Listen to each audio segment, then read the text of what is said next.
Hi, I'm Andrew Logie, Assistant Professor in Korean Studies at the University of Helsinki. My chapter in Invented Traditions in North and South Korea discusses the 20th and very much ongoing 21st century phenomenon of Korean-authored pseudo-history pertaining to ancient Korea and northern East Asia. In this presentation, I will briefly elaborate on what this pseudo-history is, why I and Korean scholars designate it as pseudo-history, why it is a problem, and how the phenomenon relates to the notion of invented tradition. The understanding of the deep past that constitutes Korean-authored pseudo-history delineates an ancient empire whose territory occupies the entirety of continental Manchuria, inclusive of the Korean peninsula, and that further incorporates eastern China as a secondary region of early expansion. Advocates identify this ancient empire as ancestral to subsequent historical Korean states by equating it with the mythical polity of Tangun Choson, a supposed early state that since the late 13th century until the present has been officially designated and nationally celebrated as the first state in the traditional timeline of Korean history. The pre-20th century tradition of Tangun Choson comprises a short foundation story of sky god Hwanen, his son Hwanung, and demigod grandson Tangun. This notion of Tangun Choson was itself an invented tradition that historiographers of the 1280s onwards placed as a chronological prelude to a pre-existing legendary period of Kija Choson that connected Korea to early Sinic civilization. Both these periods collectively functioned as the beginning of official Korean history. They took their name from the historical memory of an actual polity named Choson that had been a contemporary to the Chinese Warring States era. In this chapter, I argue that the traditional notion of Tangun Choson and its 700 plus years of association with Korean national history today functions as the key legitimizer that enables pseudo-historians to link Korean national identity discourse with their own modern tradition of elaborations and deeper time projections of the imagined ancient Korean civilization. Another interpretive angle of current-day pseudo-history places the ethno-linguistic origins of the Korean people in Central Asia and traces eastward routes of migration out of Central Asia via China and the steppe, prior to and culminating in the presumed establishment of Tangun Choson. The chapter highlights that this model is premised on the original early 20th century form of the Ural-Altaic language hypothesis, that advocates of pseudo-history have fused with the traditional ethnic moniker of Tongi, or Eastern Barbarian, in order to assert a non-Sinic self-identity. We may note here that in recent English language scholarship, the Altaic language hypothesis has been problematically resurrected and is being promoted under the new label of Trans-Eurasian.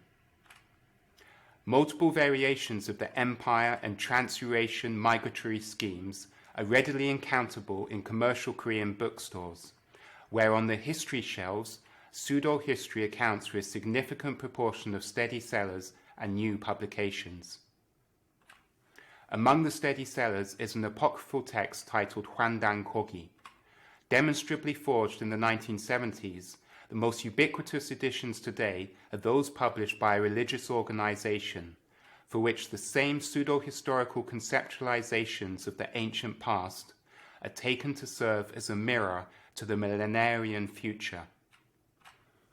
The same such articulations of ancient empire and lost civilization are also to be found widely promoted on Koreaphone YouTube channels, including by this same religious organization. A common reaction by those newly encountering this topic, including myself some 8 years ago, is to question if it is right to refer to these works as pseudo-history. I assert it to be appropriate because the interpretations of the ancient past contained within these books fully correspond to commonly agreed definitions of pseudoscience and pseudo-history. Most fundamentally, their vision of the ancient past is predetermined, and the authors are unwilling to acknowledge counter-arguments or to modify or abandon their convictions in light of counter-evidence. Instead, they selectively interpret textual sources and material evidence solely in order to support their vision, and where evidence is lacking, they resort to forged texts, forced interpretations of archaeology, and appeals to ethno-nationalism. Further, in response to the lack of acceptance of their vision of ancient empire by the majority of trained Korean historians and archaeologists, leading advocates deploy and vigorously promote a conspiracy-type polemic accusing the professional establishment of being under the influence of colonial-era Japanese scholarship, explicitly denouncing them as megumno, national traitors. Against the context of ongoing tensions between Korea and Japan over unresolved modern history, this emotive polemic resonates with a significant proportion of the public, including politicians. As a consequence, in recent years, advocates of pseudo-history have been able to exert direct influence on Korean government funding decisions and heritage policies, negatively impacting professional scholarship both domestically and internationally. This pseudo-history of ancient Northeast Asia did not spring up overnight, but has evolved over the course of the 20th century. My chapter includes a summary genealogy beginning with the first-generation authors and tracing the subsequent trajectories of their ideas. A key point is that the first-generation authors were responding to the circumstances of their time, namely the imposition of colonial rule by Japan and the expansion of the Japanese Empire into the same geographical territory of Manchuria. These authors were similarly working with established ideas of their time, such as rationalizing analysis of mythology, the Ural-Altaic language hypothesis, and more broadly, history as the story of national destiny. These they skillfully melded with their own erudition in Korean and Chinese historiography, establishing a convincing blueprint that continues to inform new iterations today.